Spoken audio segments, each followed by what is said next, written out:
اعوذ باللہ من الشیطان الرجیم بسم اللہ الرحمن الرحیم اللہم صلی علی محمد وآل محمد وعجل فرجہ وفیہ علی تقدیر عدم الاضافہ الی المرتہن۔ بات ہماری چل رہی تھی کتاب الرہن کے حوالے سے، اور ہم نے ابتدا کی، سب سے پہلے ابتدا میں مصنف نے رہن کی تعریف کی، ٹھیک ہے، رہن کسے کہتے ہیں؟ تو رہن کی تعریف میں انہوں نے کیا جملہ کہا ہوا وثیقۃ للدین۔ مصنف نے تعریف میں یہ کہا کہ ہوا وثیقۃ للدین، ٹھیک ہے۔ اب یہاں پر اعتراض مصنف پر یہ ہوا اس تعریف کے اوپر کہ بھائی آپ نے یہ جو ہوا کے ذریعے سے ہوا کو مبتدا اور وثیقۃ کو خبر بنایا، تو اس سے ایک لفظی اشکال یہ ہوتا ہے کہ مبتدا اور خبر میں تذکیر و تانیث کے لحاظ سے جو مطابقت ہونی چاہیے تھی اس کا لحاظ آپ نے نہیں کیا۔ یہ ایک اشکال تھا اس پہ۔ اس کا جواب جو یہاں پر یہ دیا گیا وہ یہ ہے کہ آپ یہاں پر جو تا ہے تائے تانیث نہیں ہے، بلکہ یہ تائے نقل ہے، کہ جس نے وصفیت سے اسمیت کے لیے وثیقہ کو کیا کیا ہے، نقل کر دیا ہے۔ جیسا، اور یہ کوئی نئی چیز نہیں ہے، آپ حقیقتن کو دیکھ لیجئے، عقیلتن کو دیکھ لیجئے، ان سب میں یہی ہوتا ہے، واضح انشاءاللہ کہ صفت سے کوئی چیز جو کیا ہے اس میں اسم میں نقل ہو جاتی ہے، تو یہ کوئی نئی بات نہیں ہے یہاں پر۔ اور ایک اور جواب کہ جو صاحب جواہر نے دیا، جیسے کہ وہ کیا، یہ صاحب جواہر الفقریہ، ہاں وہی کہ یعنی یہ مؤنث لفظی ہے کہ جس میں جو ہے عفواً مؤنث مجازی ہے کہ جس میں جو ہے وہ تذکیر و تانیث دونوں کو لحاظ کیا جا سکتا ہے۔ جیسے ہم طلع الشمس کہتے ہیں، طلعت الشمس کہتے ہیں، بات ایک ہی، ختم ہو گئی بات۔ اس کے بعد کہا تھا کہ ایک اور اشکال ہے، سنیے گا، اسی تعریف پر ایک اور اشکال ہے، لیکن یہ وہ جو اشکال ہے نا وہ اس تعریف کے اوپر نہیں ہوگا، ٹھیک ہے، وہ اشکال جو اس تعریف پر نہیں ہوگا۔ مصنف نے تعریف میں کیا کہا؟ ہوا وثیقۃ للدین، ٹھیک ہے۔ اور بعض اس میں خود علماء کے بعض نسخوں میں کیا ہے، اضافہ ہے، وہ کیا، لدین المرتہن، ٹھیک ہے۔ بعض علماء نے ایسی تعریف کی ہے اور بعض علماء کے ہی نسخوں میں یہی تعریف ہے۔ تو اب سنیے، اگر ہم اب یہ جو اشکال ہے دور والا، یہ کب لازم آئے گا؟ مرتہن، جب آپ یہ والا جملہ کہیں وثیقۃ للدین المرتہن، اسی دور والے۔ اچھا، کیوں اشکال کیسے لازم آ جائے گا؟ اشکال اس طریقے سے لازم آ جائے گا کہ بھائی ہم نے آپ سے پوچھا کہ رہن کیا ہے، ہم نے آپ سے پوچھا کہ رہن کیا ہے، تو آپ نے کہا رہن کے استعمال، رہن کی تعریف میں آپ مرتہن کو استعمال کر رہے ہیں، سمجھ رہے ہیں؟ اگر کوئی مرتہن کو جانتا ہوتا تو پھر رہن کے بارے میں آپ کو کیوں پوچھتا، سمجھ رہے ہیں؟ وہ مرتہن کو نہیں جانتا ہے، اس لیے کہ مرتہن نکلا ہی رہن سے، مصدر اس کا وہی ہے، ٹھیک ہے۔ تو رہن کا پوچھنے کا مطلب یہ کہ وہ مرتہن کو بھی نہیں جانتا ہے، اور تعریف میں کیا ہو، اجلا استعمال کرنا چاہیے آپ کو، ایسی چیزیں کہ جو زیادہ واضح ہوں، ٹھیک ہے۔ تو اب اس طریقے سے کیا آپ کی اس تعریف پر دور کا اشکال لازم آ رہا ہے، وہ کیسے؟ وہ یہ کہ رہن کو جاننے کے لیے ہمیں مرتہن کو جاننا ہوگا، چونکہ آپ نے مرتہن کے ذریعے سے رہن کی تعریف کروائی ہے۔ ہم نے کہا یوسف بھائی کون ہے؟ کہا قاری بھائی کے دوست ہیں، تو یہ اس وقت ہو سکتا ہے کہ جب ہم قاری بھائی کو جانتے ہوں، سمجھ رہے ہیں؟ ہاں، تو رہن کو جاننے کے لیے ہمیں کیا کرنا ہوگا؟ مرتہن کو جاننا ہوگا۔ اچھا، مرتہن کی جب آپ سے تعریف پوچھی جائے گی، مرتہن کیا ہے؟ مرتہن وہ کہ جو رہن کو قبول کرے، آپ تعریف میں یہ کہیں گے، تو مرتہن کی تعریف میں آپ رہن کا استعمال کر رہے ہیں، تو مطلب کیا ہے کہ دور ہو گیا کہ رہن کی تعریف متوقف ہے مرتہن کے جاننے پر، اور مرتہن کا جاننا متوقف ہے رہن کے جاننے پر۔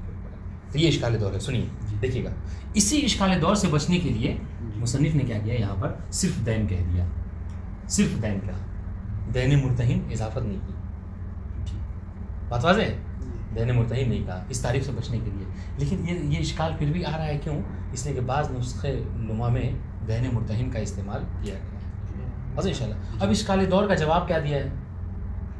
اشکال دور کا جواب ہم نے کل جیسا بتایا تھا، دو چیزیں بتائی تھی، مرتہن کا دو اطلاق ہے، مرتہن کا لحاظ دو طریقے سے کیا جاتا ہے، ایک لحاظ وصفیت ہے، ٹھیک ہے، اور ایک لحاظ کاشفیت ہے، کاشفیت عن صاحب الدین، ٹھیک ہے۔ تو اگر مرتہن سے مراد وصفیت لیں گے آپ، یعنی مرتہن وہ کہ جو رہن کو رکھے، یعنی رہن کا لفظ اس میں استعمال کریں گے، پھر تو یہ بات ہے کیا کہ اشکال لازم آ رہا ہے کہ مرتہن کو جاننے کے لیے رہن کا جاننا ضروری، رہن کے جاننے کے لیے مرتہن کا جاننا ضروری ہے۔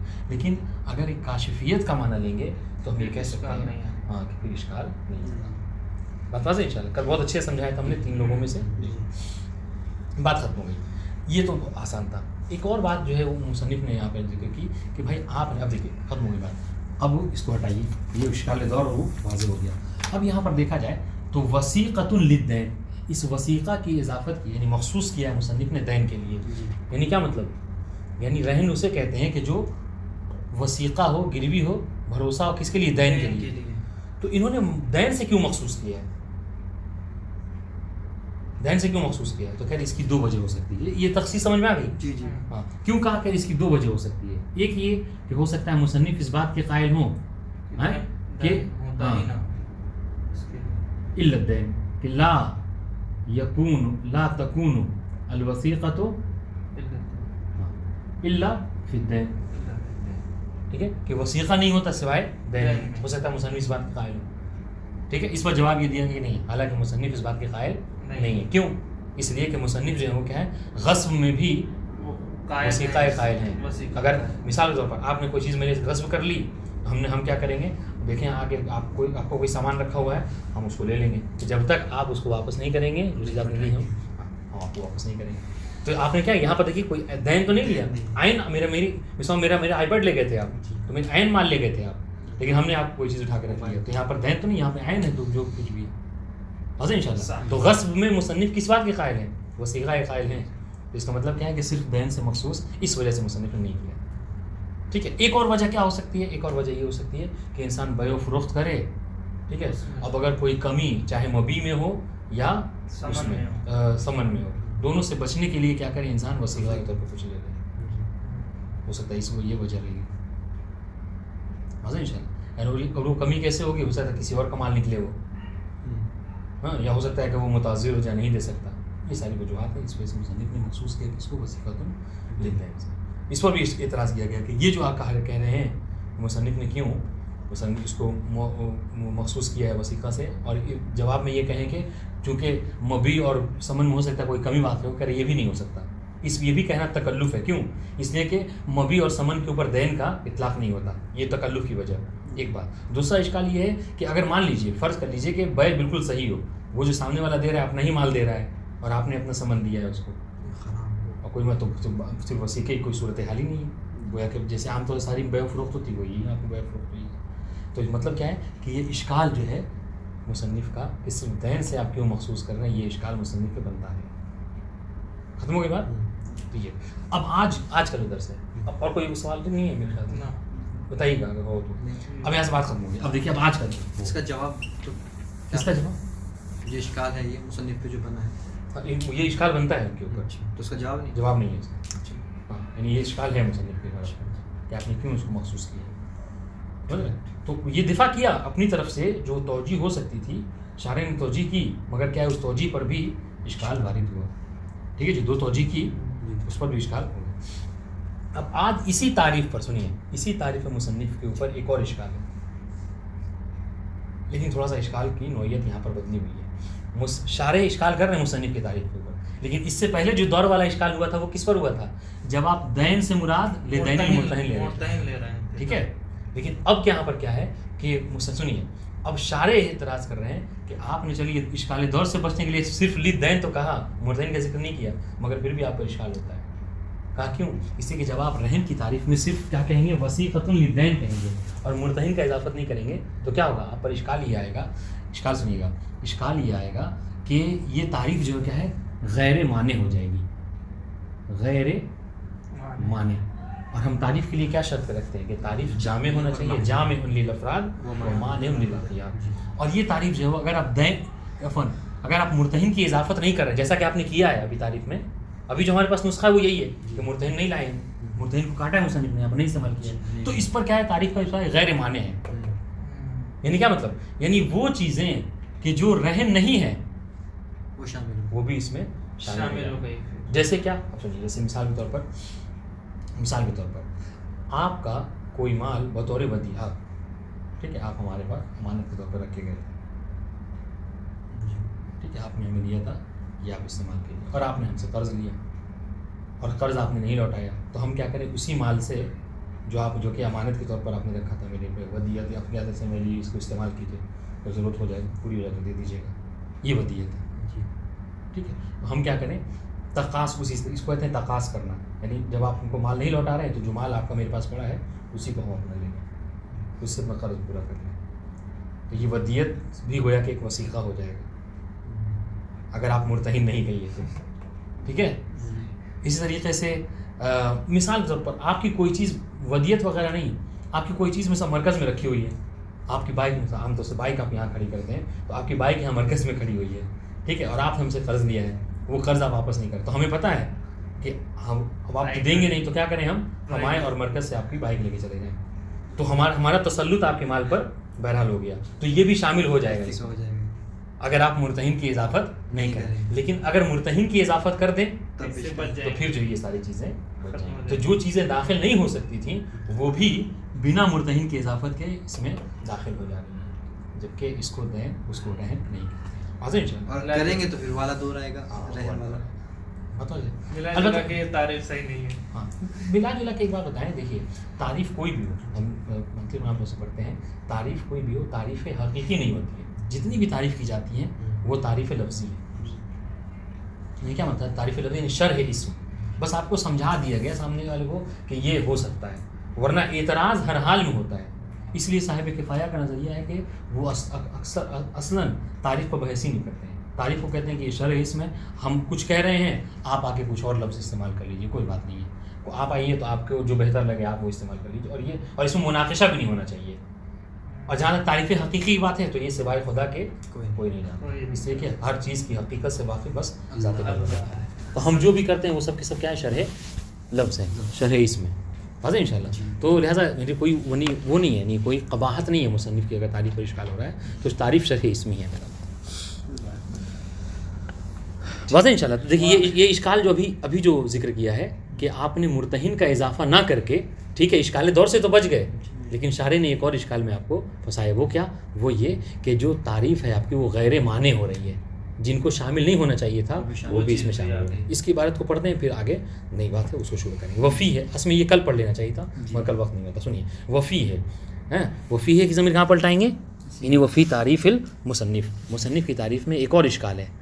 دیکھیے عام طور سے کبھی بھی نا یہ علماء وغیرہ کی بات پڑھیں یا کبھی جب بھی فیہ کہہ دیا جائے تو مطلب وہ فیہ اشکال گویا کہنا چاہ رہے ہیں, وہ فیہ اشکال گویا کہ کیا ہے اس میں اشکال ہے. وہ کیا مصنف شارح کا اشکال ہے مصنف کی بات کہ اللہ تقدیر عدم الاضافہ. سنیے, الی المرتہن, اگر آپ دین کی اضافت کیا کریں, آپ مرتہن کی طرف نہ کریں جیسا کہ آپ نے کیا ہے, اشکال دور سے بچنے کے لیے لد دین کہہ دیا, دین المرتہن یعنی اضافت نہیں کی. تو اگر اضافت نہ کریں, ٹھیک ہے, دین کی کس کی طرف, مرتہن کی طرف, تو اس پر اشکال آپ پہ ہوگا. اشکال کیا ہوگا, ہاں اشکال یہ ہوگا کہ امکان الوثیقت بدون الرہن, کہ وثیقہ کیا ہے بنا رہن کے بھی ممکن ہو. ہاں, بنا رہن کے بھی وثیقہ ہو جائے گا. کیسے, بل بالودیعہ, ودیعہ کے ذریعے سے, عاریہ کے ذریعے سے. ودیعہ اور عاریہ کیا, عاریہ کہتے ہیں امانت کے طور پر. دیکھیے عاریت اور ودیعت میں فرق ہے کہ عاریت میں ہوتا ہے کہ آپ کوئی چیز ہمیں دیں اور بطور امانت دیں, تو اگر آپ کوئی چیز امانت ہو تو ہم اس میں تصرف نہیں کر سکتے, استعمال نہیں کر سکتے. ودیعہ میں کر سکتے, لیکن ودیعہ میں کیا ہے کہ ہاں ہم استعمال کر سکتے ہیں. آپ نے کتاب دی, ہم اس کتاب کو پڑھ سکتے ہیں. ٹھیک ہے, تو کہہ رہے کہ تو اب آپ کا مال میرے پاس بطور ودیعہ ہے یا بطور عاریہ ہے, ٹھیک ہے, وہ مطلق وضعیت, یا پھر کیا ہے کوئی آپ نے ہمیں دیا نہیں ہے مگر ہمیں پتہ ہے کہ آپ کا مال کہیں پہ رکھا ہوا ہے, ہم نے جا کر اس پر اپنا ہاتھ رکھ دیا, یعنی اپنے تسلط پر برقرار کر دیا. ٹھیک ہے, تو کہہ رہے یہ ساری چیزیں بھی شامل ہو جائیں گی وثیقے میں. فیؤخذ مقاصۃ عند جحود المدیون, پھر جب آپ انکار کریں کہ ہم آپ کو جو پیسہ لیے تو ہم نہیں دیں گے, تو ہم کیا کریں گے, جو چیز عاریت کے طور پر رکھی وہ آپ کو ہم نہیں دیں گے, اس سے ہم اپنا قرض ہے وہ پورا کر لیں گے. تو اس کو کہتے ہیں تقاص کرنا.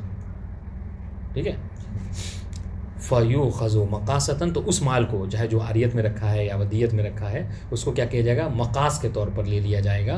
عند جحود المدیون, جب قرض لینے والا مقروض جو کیا ہے قرض دینے سے انکار کر دے. ٹھیک ہے, ہاں, وہ ہوا توثیق فی الجملہ. اور یہ بھی اگر دیکھا جائے تو یہ ساری چیزیں بھی کیا ہے بالجملہ نہیں, فی الجملہ تو بہرحال اس میں بھی وثاقت پائی جاتی ہے. آپ کے ذہن میں ٹینشن ہو یہ بات کی کہ چلو ہم وہ نہیں دیں لیکن اس سے تو وہ مال وہ لے ہی لیں گے. ٹھیک ہے, ختم ہو گئی بات یہاں پر اشکال اور اس کا جواب. اب آئیے، اب زیادہ وہ نہیں ہے تو اس کو عبارت کے ساتھ پڑھتے ہیں، دیکھیں جہاں مشکل ہوگی اس کو کریں گے، چونکہ بس صیغے بتا رہے ہیں. وَيَفْتَقِرُ الرَّهْنُ إِلَى، جو مشکل بحث تھی وہ الحمدللہ ختم ہو گئی. وَيَفْتَقِرُ الرَّهْنُ إِلَى إِيجَابٍ وَقَبُولٍ كَغَيْرِهِ مِنَ الْعُقُودِ. جس طریقے سے بقیہ عقود ہیں. ایک اور بات دیکھیں اس کو بتا دیں یعنی اس سے پہلے کہ یہ جو رہن ہے عقد ہے، حتماً عقد ہے، مگر عقد کی دو قسم ہوتی ہیں، عقد لازم ہوتا ہے اور عقد جائز ہوتا ہے. عقد لازم اور جائز میں فرق یہ ہے کہ عقد لازم اگر ایک بار ہو جائے یعنی مثلا تو یعنی ایجاب و قبول ہو جائے تو اس کے بعد وہ باطل نہیں ہوتا. لازم فسخ نہیں کر سکتے آپ اس کو، لازم کیونکہ لازم ہو گیا، ٹھیک ہے. لیکن جو عقد جائز ہوتا ہے اس میں اختیار ہوتا ہے سامنے والوں کو کہ جب چاہے معاملے کو فسخ کر سکتا ہے، ٹھیک ہے. جیسے نکاح ہے، نکاح عقد لازم میں سے ہے، اگر ایک بار ہو گیا تو پھر وہ فسخ نہیں ہوگا. ہاں پھر کیا ہے، طلاق ہوگا، یہ الگ سی بات ہے، مگر نکاح فسخ نہیں ہوگا. اس طریقے سے ہاں البتہ کچھ شرائط ہیں. اس طریقے سے بیع یہ بھی عقد لازم میں سے ہے. اگر ایک بار ہو جائے ایجاب و قبول تو جو اختیارات ہیں ان سے ہٹ کر اور کس صورت میں اس کو فاسد نہیں کیا جا سکتا، فسخ نہیں کیا جا سکتا. لیکن بعض عقود جائزہ میں سے ہیں، جیسے وکالت. ہاں آپ نے ہمیں اپنا وکیل بنایا، آپ کی مرضی جب چاہیے آپ ہمیں بنا خبر کیے، اس سے پہلے پڑھ چکے ہیں، بنا خبر کیے، ضروری نہیں کہ ہمیں بتائیں، آپ بنا خبر کیے ہی ہمیں جو ہے کیا ہے اپنی وکالت سے ہٹا سکتے ہیں کیونکہ عقد جائز ہے. تو یہ بتائیے کہ اب ہماری بحث محل بحث یہ ہے کہ یہ دو فرق ہو گیا. اور ایک اور چھوٹا سا جس کو ذکر بھی کریں گے، عقد لازم اور جائز میں فرق یہ ہے کہ عقد لازم کے صیغے مخصوص ہوتے ہیں کہ انہی صیغوں میں اگر آپ اس کو برقرار کریں، ٹھیک ہے، تو وہ عقد ہوگا. اس سے ہٹ کر کوئی صیغہ بولیں تو عقد نہیں ہوگا. جیسے نکاح ہے نا، نکاح کے لیے انکحتو، زوجتو، متعتو، یہ تین ہیں، ان میں اگر کر رہے ہیں تو نکاح ہوگا اور اس کے علاوہ میں نہیں ہوگا. عقد لازم جو ہے اس میں عین کا ہونا ضروری ہے نا سامنے، یا مطلب ہم ایسے ہی بات کر سکتے ہیں؟ عقد لازم اب یہ اس کے حساب سے دیکھا جائے گا کون سا عقد ہے. بہت سارے عقود ہیں جو عقد لازم آئے ہیں، میں 2-3 کو مثالیں دیں. جیسے نہیں ضروری، جیسے بیع میں ہے، بیع میں ہم کوئی چیز ایسی پہ جو ہمارے گھر پہ ہے تو لازم میں آ جائے گی. یہ کہتے ہیں کہ تسلیم شرط ہوتی ہے، جن میں ساتھ ہم نے وعدہ کر لیا کہ جائیں گے اور آپ بعد میں آپ گھر پہ دے دیں گے، یہ تو ہوتا ہے ہم طرف سے. بس اس کو عقد نسیہ کبھی کہتے ہیں اور کبھی جو کیا ہے ایک اور سلف کہتے ہیں. یعنی کبھی ہوتا ہے کہ سمن بعد میں دیا جاتا ہے، کبھی مبی بعد میں دیا جاتا ہے. یہ بات ابھی فی الحال جو ہے وہ محل بحث جو اور مطلب بات ہے وہ یہ ہے کیا کہ عقد لازم اور جائز میں فرق کیا ہے کہ لازم کے اپنے صیغے خاص ہوتے ہیں اور جائز کا کوئی خاص صیغہ نہیں ہوتا ہے. ہر وہ چیز جو رضایت کے اوپر دلالت کرے وہ کیا ہے عقد جائز اس سے ہو سکتا ہے، ٹھیک ہے. اور جائز میں جب چاہے سامنے والا توڑ سکتا ہے. محل بحث جو ہمارا کتاب الرہن، ہم جو رہن پڑھ رہے ہیں، یہ عقد لازم ہے یا جائز ہے، ٹھیک ہے. جواب کیا ہے، کہہ رہے کہ اس میں تفصیل ہے. اگر راہن کے حوالے سے دیکھیے، یعنی جو رہن رکھ رہا ہے، جو گروی رکھ رہا ہے، اس کے لحاظ سے یہ عقد لازم ہے، ٹھیک ہے. اور مرتہن کے لحاظ سے دیکھیں تو وہ جائز ہے، ٹھیک ہے. لیکن اس عقد کو عقد جائز کہا گیا ہے رہن کو، ٹھیک ہے. کیوں؟ چونکہ اصل جو ہوتا ہے رہن میں مرتہن ہوتا ہے، ساری بات اسی پہ ہوتی ہے، اس لیے اس کو جو کیا ہے غلبہ دیا گیا ہے، اس کے لحاظ کو زیادہ اہمیت دی گئی ہے، چنانچہ پورے عقد کو ہی عقد جائز قرار دیا گیا ہے. تو مرتہن جب چاہے وہ عقد کو عقد رہن کو فاسد کر سکتا ہے، توڑ سکتا ہے کہ بھیا اپنا میں نہیں چاہیے لے کے جاؤ. لیکن راہن جو رکھنے والا ہے اس کی مرضی نہیں ہے، سمجھ رہے، ورنہ وہ تو ہر منٹ پہ آگے کہے گا کہ دو دے دو، تو اس کی طرف سے لازم ہے، مرتہن کی طرف سے جائز ہے. اور چونکہ اصل بحث جو ہے محل بحث مرتہن ہوتا ہے، لہٰذا اس کو غلبہ دیتے ہوئے کیا کہا گیا کہ یہ عقد جائز ہے. واضح انشاءاللہ. اب عبارت دیکھیے، وَيَفْتَقِرُ الرَّهْنُ إِلَىٰ إِيجَابٍ وَقَبُولٍ كَغَيْرِهِ مِنَ الْعُقُودِ. جس طریقے سے بقیہ عقود جو ہوتے ہیں وہ ایجاب و قبول کی محتاج ہوتے، اس طریقے سے یہ رہن بھی کیونکہ عقود میں سے ہے، لہٰذا یہ ایجاب و قبول اس میں ہوتا ہے. دیکھیے یہ اس میں اشارہ ہے ایک بات کی طرف، اگر اس کو لکھیں گے شرح میں تو آپ یہ کہیے گا کہ کیوں کہہ رہے ہیں جیسے بقیہ عقود جو ایجاب و قبول کے محتاج ہوتے ہیں، کہہ رہے ہیں اس میں یہ چاہے عقد لازم ہو یا عقد جائز، ایجاب و قبول کی ضرورت دونوں میں ہے. ایجاب و قبول، ہاں الفاظ الگ الگ ہیں، لازم کے اپنے خاص الفاظ ہیں، جائز کے اپنے خاص الفاظ نہیں ہیں، لیکن ایجاب و قبول ہونا چاہیے، رضایت ہونی چاہیے.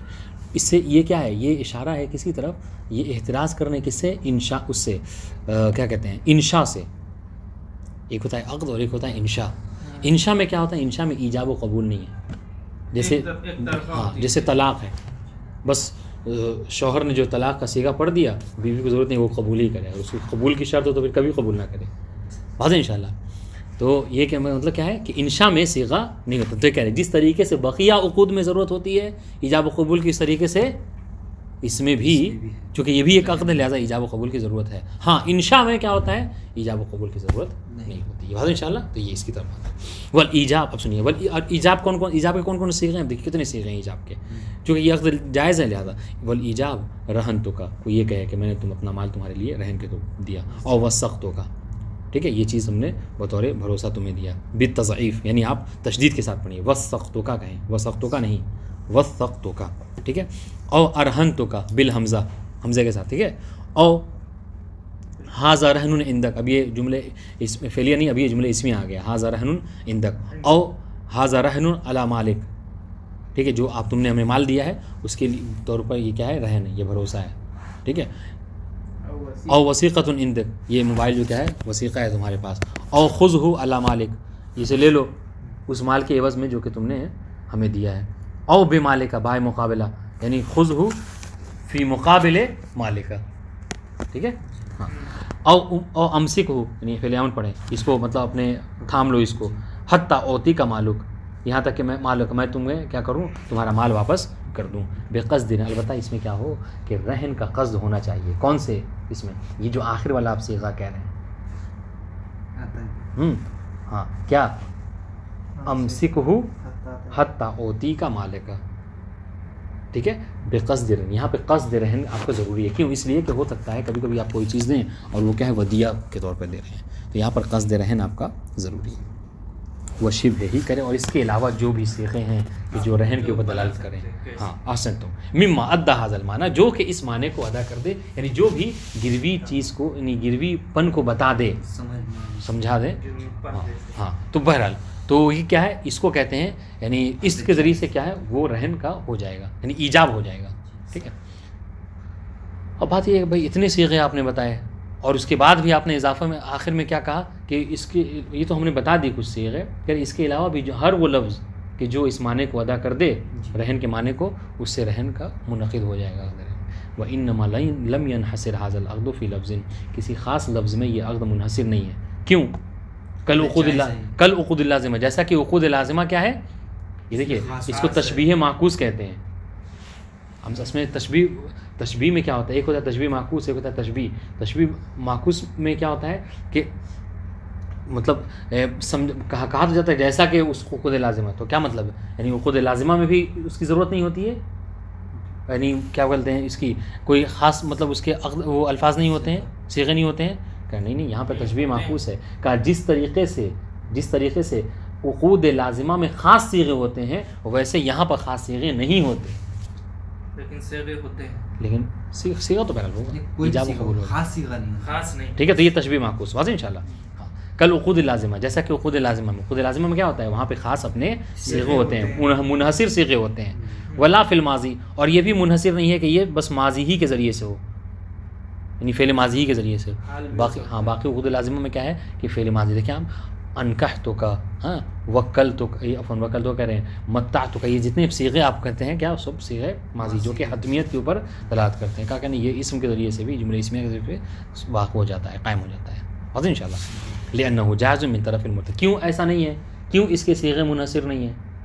اس لیے کہ لأنہ جائز من طرف المرتہن، اس لیے کہ عقد جو رہن جو ہے کیا ہے؟ یہ جائز ہے مرتہن کی طرف سے، ٹھیک ہے. الذی هو المقصود الذاتی من الرہن، اور یہی مرتہن جو ہے کیا ہے؟ اصل میں مقصود ذاتی ہوتا ہے. اصل بحث مقصود جو ہوتا ہے وہ مرتہن کے حوالے سے ہی ہوتا ہے، ٹھیک ہے. فغلب فیہ جانب الجائز مطلقا، ٹھیک ہے.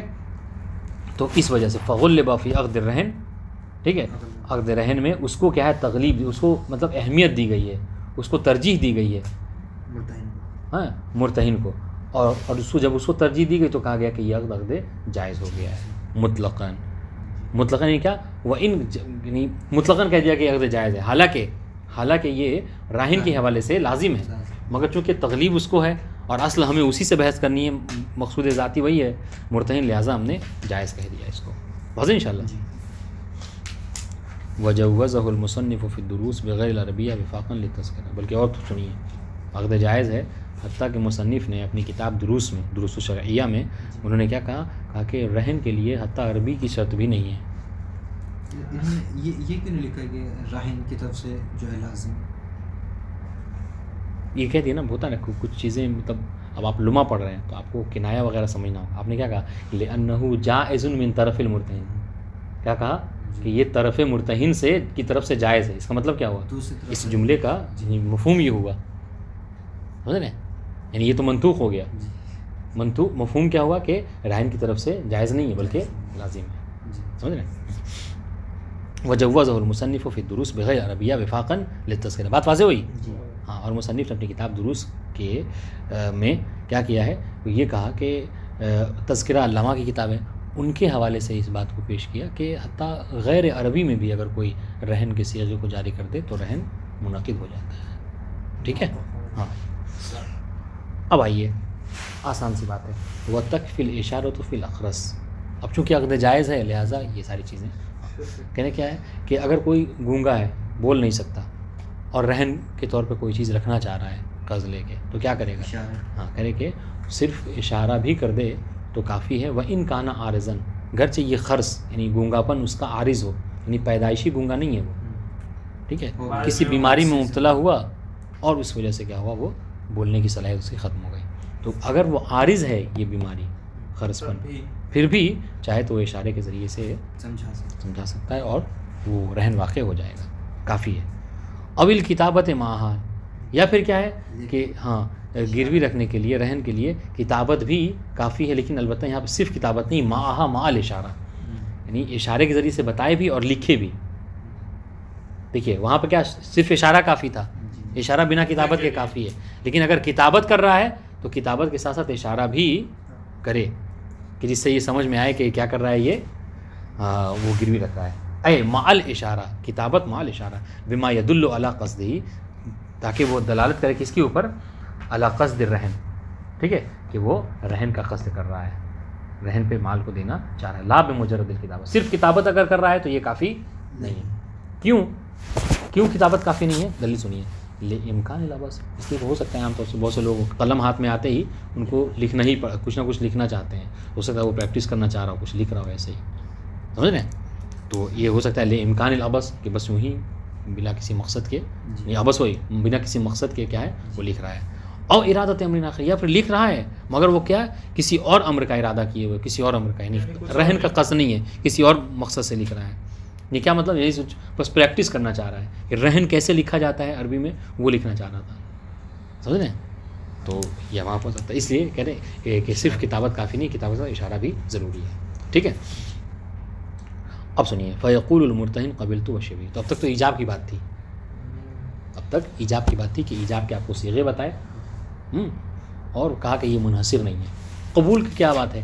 اب قبول تو جائے وہ ہو گیا، یعنی رہن کی طرف سے ہوگا، ٹھیک ہے، مرتہن کی طرف سے، فیقول المرتہن، تو مرتہن یہ کہے گا قبلت وشبہ، قبلتو کہے یا رضیتو کہے، اس طرح کے جو الفاظ ہوتے ہیں جو کہ قبول کو دلالت کریں، من الالفاظ دلت الرضا بالایجاب، ٹھیک ہے، اور اس طرح کے جو الفاظ کہ جو ایجاب کے مقابل میں کہے جاتے ہیں اور وہ قبول کے اوپر دلالت کرتے ہیں، ٹھیک ہے۔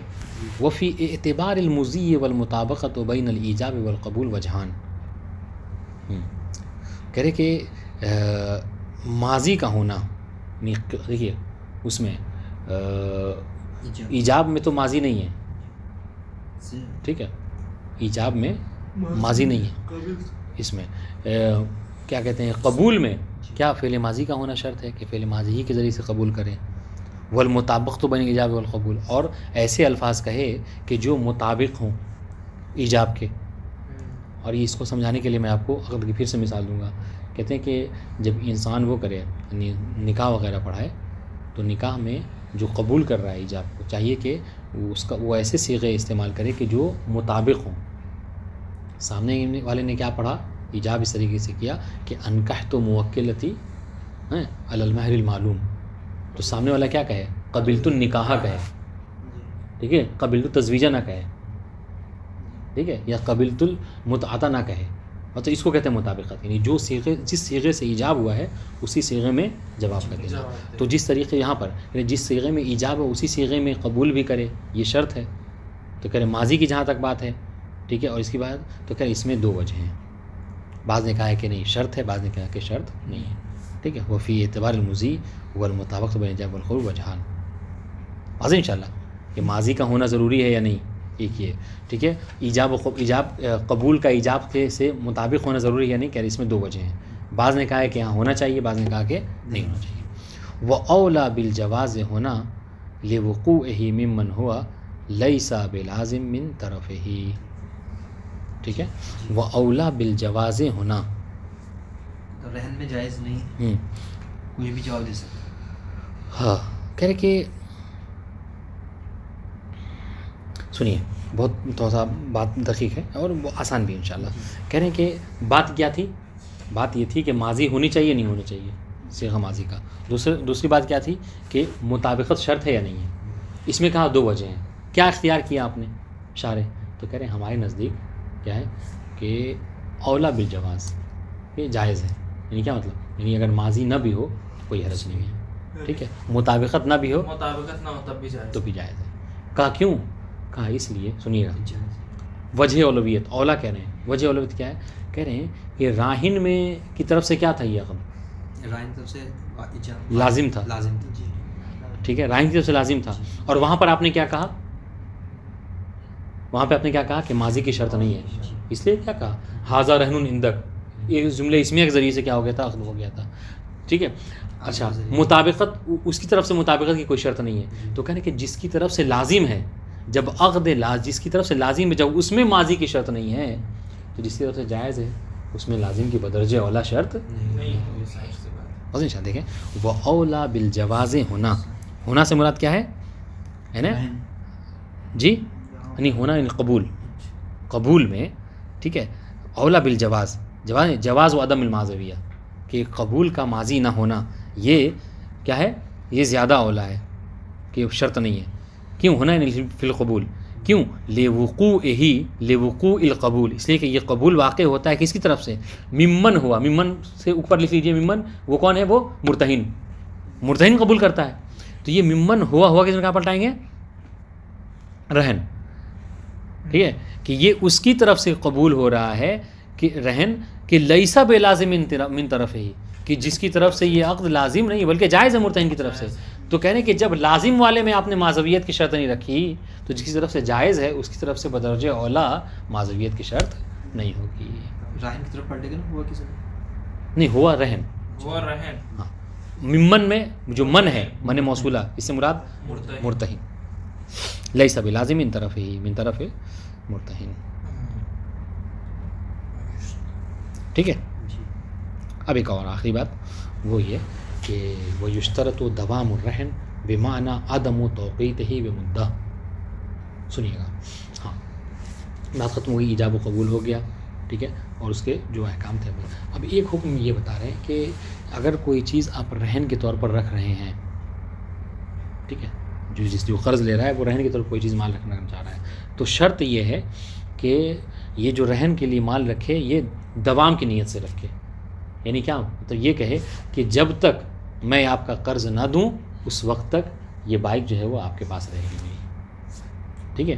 شرط لگا مدت کی، یعنی یہ کہے نہیں، ضروری نہیں وہ بس ذہن میں یہ ہو. یعنی رہن کہنے مطلب یہی ہوتا ہے، دوام ہونی چاہیے. یعنی کیا مطلب، یعنی شرط یہ نہ لگائے کہ میں آپ کو جو ہے وہ قرض دے دوں گا ٹھیک ہے، لیکن جو ایک ہفتے کے لیے آپ موبائل میں رکھ لیجیے، یہ 10 دن کے لیے بائک آپ کے پاس رہے گی.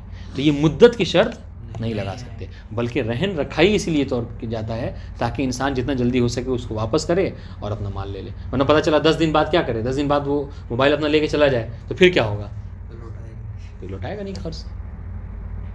سمجھ لیں. جبکہ رہن کا مقصد کیا ہوتا ہے، وثیقہ یہی تو ہوا نا کہ اگر وہ قرض نہ دے تو وہ اس میں سے مال کو لے لے گا وہ. اور اگر مدت کی قید لگا کر وہ لے لیتا ہے تو مدت ختم ہوتے ہی کیا کرے گا، وہ اپنا مال واپس لے لے گا. سمجھ لیں. تو اس لیے ضروری کیا ہے کہ دوام ہونا چاہیے رہن میں، رہن میں مدت کی قید نہیں ہونی چاہیے ٹھیک ہے. ہاں دیکھیے دو باتیں الگ الگ ہیں.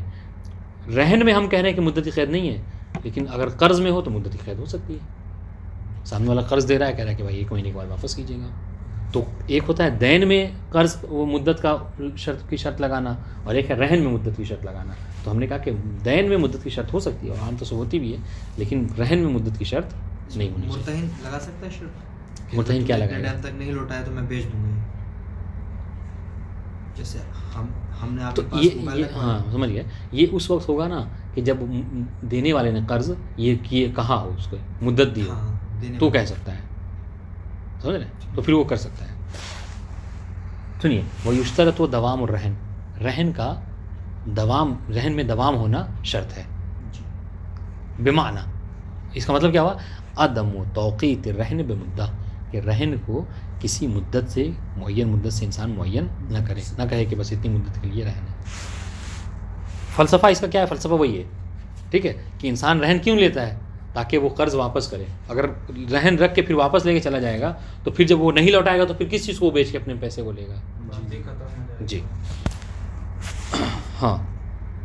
اب یہاں پر ایک بات ہے، ایک بات یاد رکھیے، ایک مسئلہ اور ہے اس کے پس منظر میں. ایک مسئلہ یہ ہے کہ اگر کوئی شخص رہن کے طور پر مرتہن کے بعد کچھ مال رکھتا ہے تو مرتہن کے لیے اس میں استعمال تصرف جائز نہیں ہے، وہ تصرف نہیں کر سکتا اس میں، ٹھیک ہے، تصرف نہیں کر سکتا، وہ بس مال اس کو ویسے ہی رکھے رہے گا. تصرف بعد میں جب وہ نہیں لوٹائے گا تو کرے گا، وہ الگ سی بات ہے. لیکن جب وہ اگر بطور رہن کوئی مال رکھا ہوا ہے تو اس میں تصرف نہیں کرے گا. ہاں اگر سمجھ لیے، اگر فرض کر لیجیے کہ راہن چاہتا ہے کہ اس کو تصرف کی بھی اجازت دے تو دے سکتا ہے نہیں دے سکتا؟ تو کہہ رہے کہ ہاں اس میں 2 چیزیں ہیں، 2 صورتوں سے تصرف کی اجازت دے سکتا ہے. چاہے سنیے، چاہے تو یہ کہے کہ 1 ہفتے تک اس مال کو آپ اپنے پاس گروی رکھیے اور 1 ہفتے کے بعد آپ اس کو استعمال کرنا شروع کر دیجیے گا، اس میں تصرف کر سکتے ہیں. بس 1 ہفتہ نہیں تصرف کر سکتے. ایک صورتحال یہ ہے کہ یہ موبائل رکھیے، 10 دن بعد بھی اس کو استعمال کیجیے گا، آپ ابھی نہ رکھیے. تو یہ کہ وہ ہو گیا، یعنی اس کو مدت سے قید، مدت اس میں شرط لگا سکتا ہے راہن. اور ایک صورتحال ہے کہ نہیں، مطلقاً بس کہے کہ یہ لیجیے، ٹھیک ہے، اور اس میں تصرف بھی آپ چاہیں تو کر سکتے ہیں، جب تک ہم آپ کو قرض نہیں دے رہے ہیں آپ اس میں تصرف کیجیے. تو پھر تو یہ آریہ ہو جائے گا. کیوں آریہ کیوں ہوگا؟ آریہ میں بھی تو یہی تھا. وہ تو یہاں تو قرض لیا ہے نا، اور وہ خود کہہ رہا ہے، یہ تو اس کو اختیار ہے، چاہتا تو منع کر دیتا. وہ تو اس کو اختیار ہے، چاہے تو منع کر دیتا، مت دیتا. سمجھ، یہ تو وہ خود راضی ہو رہا ہے اس بات کے اوپر، ورنہ اس کو شریعت نے اجازت دی ہے، کہا کہ نہیں ہم جو آپ کو قرض لوٹائیں گے آپ ہمارا مال بس ویسے ہی ویسے رکھیے، اس کو اختیار ہے. لیکن وہ ہو سکتا ہے دوست ہیں آپس میں، چاہ رہے ہیں کہ اسے استعمال بھی کریں. اگر پیسے دیں اور کہے، مطلب وہ کہے نہیں استعمال مت کریں، لیکن پیسے ہم اس کے دیکھیے، اگر جب تک کہ کوئی بات نہیں ہوئی ہے، سامنے والا نہیں کہہ رہا ہے، تب تک کہ یہ ہے کہ آپ نہیں کر سکتے. اصل یہ ہے کہ رہن کے مال میں تصرف جائز نہیں ہے. نہیں، پیسے تو ایسی چیز ہے نا، ہم دوسرے دے دیں، سو بناتے نہ دینار. آپ نے 1 لاکھ دیے اور ہم اسے کر دیں، یا جیسے آپ نے 1 لاکھ دیا، موبائل لے لیا ہم سے کہ 1 لاکھ رکھو اور موبائل ہم استعمال کریں. اس میں عرف کا لحاظ کیا جائے گا کہ عرف میں کیا ہوتا ہے. ہم تو ایسا خرچ کر دیا تھا تو کر دیں گے، نہیں کریں گے. سمجھ لیں، امانت میں وہ نہیں کر سکتے ہیں. یہ امانت نہیں ہے، یہ امانت نہیں ہے، یہ رہن ہے. تو رہن بھی تو وہی ہوا. کیا رہن میں کیا ہوگا؟ رہن میں آپ کوئی چیز کیا کرتے ہیں، گروی رکھتے ہیں. اصل یہ ہے کہ آپ نہیں کر سکتے، آپ اپنا دوسرے پیسے سے کیجیے. ہو سکتا ہے آپ صرف کر دیں پھر بعد میں آپ نہ لوٹا سکیں. سمجھ رہے ہیں؟ وَيَجُوزُ تَعْلِيقُ الْإِذْنِ فِي التَّصَرُّفِ. ہاں، تصرف کی جہاں تک بات ہے تو اس میں اذن کو، اجازت کو معلق کر سکتا ہے. کس چیز کے اوپر؟ علی انقضاء اجل، کسی مدت کی ختم ہونے تک. کیا مطلب؟ یعنی یہی کہ رہن کے طور پر رکھا موبائل کو، اور کیا کہا کہ جب تک کہ 2022 ختم نہ ہو جائے آپ کیا کریں گے، اس کو استعمال نہیں کریں گے. تو ہو گیا یہ انقضاء اجل. اب 23 ہو گیا تو اس میں استعمال چاہے تو مرتہن کر سکتا ہے. ٹھیک ہے. وہ اطلاق ہی، یا پھر یہ کہ نہیں اس کو مطلق چھوڑ دے، نہیں کیا مطلب کوئی قید ہی نہ لگائے، بس دے دے اور کہے کہ آپ چاہیں تو ابھی صحیح تصرف کر سکتے ہیں. ٹھیک ہے. فَيَتَسَلَّطُ عَلَيْهِ مِنْ حِينِ الْقَبُولِ وَالْقَبْضُ إِنْ اعْتَبَرْنَا. ٹھیک ہے. بس سنیے گا، فَيَتَسَلَّطُ عَلَيْهِ، فَيَتَسَلَّطُ الْمُرْتَهِنُ عَلَيْهِ عَلَى مال الرہن. تو مال رہن کے اوپر کیا ہوتا ہے، وہ مرتہن جو مسلط ہو جائے. کیا مطلب؟ یعنی چاہے تو اس میں تصرف کر سکتا ہے. کب سے کر سکتا ہے؟ کہہ رہے کہ من حین القبول، جیسے ہی وہ قبول کیا اس وقت، اس کے بعد سے. ٹھیک ہے. والقبض ان اعتبرنا، وہ ان اعتبرنا ہاں کیسے پڑھیں گے؟ قبض کے. وہ ان اعتبرنا القبض. اور اگر یہ کہا جائے کہ نہیں تصرف کے لیے قبض ضروری ہے، اس میں اختلاف ہے کہ تصرف انسان مال میں کب کر سکتا ہے، من حین القبول یا من حین القبض، اس میں اختلاف ہے. کہہ رہے کہ اگر کوئی کہے کہ نہیں قبض کے بعد سے تو ٹھیک ہے، جب قبض کر لے گا تو قبض کرنے کے بعد سے، لینے کے بعد سے کیا کوئی اس میں تصرف کر سکتا ہے. واضح انشاءاللہ. جی. اب سنیے، تو دو صورتیں تھیں، چاہے تو وہ شرط لگا دے کہ ہم آپ کو اجازت دیں گے لیکن ایک ہفتے بعد آپ اس میں استعمال کیجیے، چاہے تو نہیں ابھی سے ہی آپ استعمال کیجیے. اب اگر صورتحال یہ ہے کہ اس نے کیا کیا، اس نے مدت کو معین کر دیا کہ ایک ہفتے کے بعد ہی آپ کیا کریں گے، اس میں تصرف کریں گے. فَإِن ذَكَرَ أَجَلًا، اگر اس نے کوئی مدت کو معین کیا تصرف کے لیے، ٹھیک ہے، اشترط ضبطہ، سنیے گا، تو شرط یہ ہے کہ وہ مدت کیا ہو، مدت کیا ہو، معین ہو، مشخص ہو بالکل. ہاں کیوں، بما لا يحتمل الزیادہ والنقصان، یعنی اس طریقے سے کہے کہ اس میں یعنی زیادتی اور نقصان کا کوئی خدشہ نہ ہو. ٹھیک ہے، یعنی کیا مطلب، یعنی اس طریقے سے کہتے ہیں کہ فلاں تاریخ کے فلاں بجے تک کے بعد سے آپ چاہیں تو استعمال کر سکتے ہیں. ٹھیک ہے، ورنہ بس یوں ہی کر دے کہ آپ جمعے کے بعد استعمال کر سکتے ہیں، تو جمعے سے ہو سکتا ہے یہ جمعہ مراد ہو سکتا ہے کہ اگلا جمعہ، پھر آپ بعد میں آ کر جو کیا کریں، آپس میں جھگڑا کریں کہ نہیں ہم نے تو اگلا جمعہ کہا تھا، آپ اسی جمعے کے بعد سے اپنے استعمال کرنا شروع کر دیا. تو بالکل کیا ہے، اچھے طریقے سے معین طریقے سے معین کریں مدت کو کہ آنے والے جمعے تک آپ استعمال نہیں کریں گے، اس کے بعد سے استعمال کر سکتے ہیں.